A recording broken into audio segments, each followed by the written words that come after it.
Yes, thank you जनाब speaker, thank you जनाब speaker.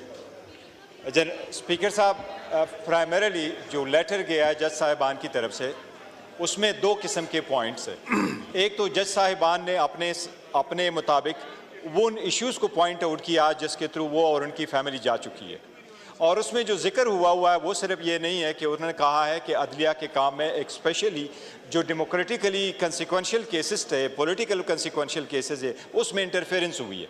पर उन्होंने जो पॉइंट आउट किया वो ये है कि आज भी अदलिया में इंटरफेरेंस हो रही है, इसलिए ये इस पार्लियामान के लिए सबसे इम्पॉर्टेंट है। ये आइन ही प्रोवाइड करता है, ये एक तीसरा आर्गन है स्टेट का, और इसके इंटरफेरेंस करना आइन की खिलाफ वर्जी है। इसलिए इस पर बहस हर सूरत होनी चाहिए ताकि ऐसे इकदाम किए जाए जिसमें इंटरफेरेंस फ्यूचर के लिए उन पर बंद हो। तो लाजिम है जनाब स्पीकर, ताकि दोनों ईवान में दोनों तरफ से अपने अपने इजहार करें और ये ईवान रेजोल्यूशन पास करें कि किसी सूरत में भी किसी भी दौर में अदलिया में जो इंटरफेरेंस है ये नामंजूर है और किसी सूरत इंटरफेरेंस नहीं होनी चाहिए। ठीक है जी।